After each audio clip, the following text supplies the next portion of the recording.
He didn't stop at my street. The car kept moving, tires whispering over wet asphalt, my building sliding past like it had been erased. I noticed the silence first. No radio, no small talk, just the wipers and my own breathing, too loud in my head. "Wrong turn?" I said. He didn't look at me in the mirror, didn't slow down. "Your neighbor has been watching you," he said. Flat, certain, like a weather report. My hand tightened around the coffee cup I'd brought him. The lid trembled. A brown ring bled onto my coat sleeve. He continued driving. "Don't go home tonight. Tomorrow I'll show you the proof." Proof. That word opened something cold inside me.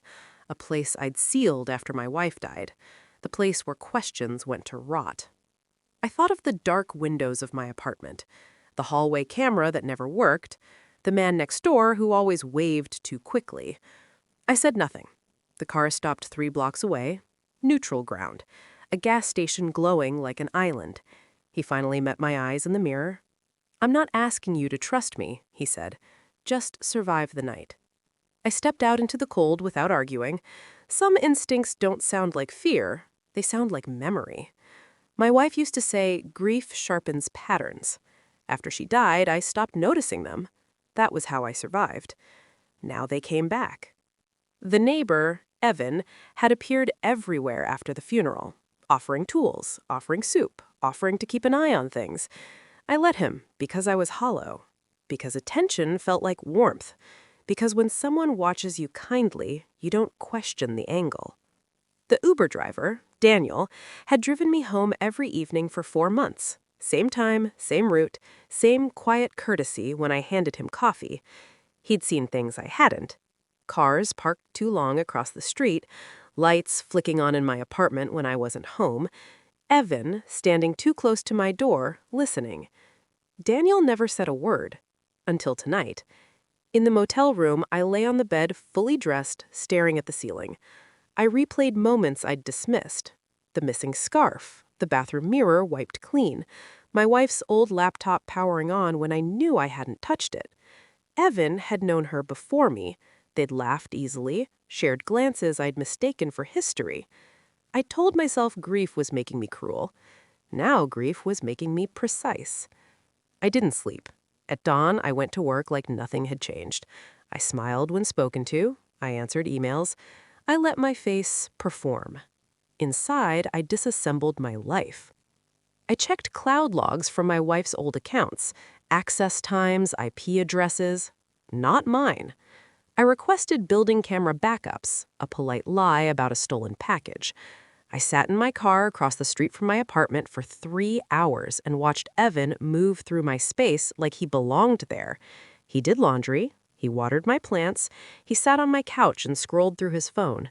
I didn't feel rage. I felt confirmation. Daniel picked me up that evening without a word, drove to a quiet overlook, handed me a folder. Photos. Videos. Timestamps. Evan entering my apartment while my wife was still alive, long before she got sick, long before I moved out of our bedroom. Messages printed cleanly, intimate but not obscene. Calculated. Strategic. He hadn't loved her. He'd studied her. Me too. I thanked Daniel, gave him the coffee, watched his hand shake as he took it. "Some people think watching is harmless," he said. "It isn't. No, it's rehearsal." I invited Evan over the next night. He arrived smiling, holding a bottle of wine, too confident, too practiced. I laid the folder on the table between us. Didn't open it. "I know," I said. The word landed heavy. Final. He laughed first, then stopped when I didn't join him. I slid one photo forward, just one, his face folded inward. Not guilt, calculation failing. "You don't understand," he said. I nodded. "I do." I named dates, times. His breathing changed. I asked one question I already knew the answer to. "Were you watching before she died or after?" He broke then. Tears, apologies, stories. I stayed still. Storms burn themselves out when they meet stone. I didn't call the police. I didn't raise my voice. I forwarded the files. To his employer, to the building association, to the restraining order system already waiting for his name. I watched him realize the shape of his future shrinking. "You ruined me," he whispered. I shook my head. "You documented yourself." I walked him to the door. He looked back once, hoping for mercy or absolution. I closed it gently. I moved out a week later, left the furniture, left the ghosts. Daniel drove me to the station for the last time. No coffee, just a nod. Grief didn't leave me, but it stopped lying. Some betrayals don't break you. They return you to yourself. I don't miss the man who needed to be watched. I finally know who was looking and who isn't anymore.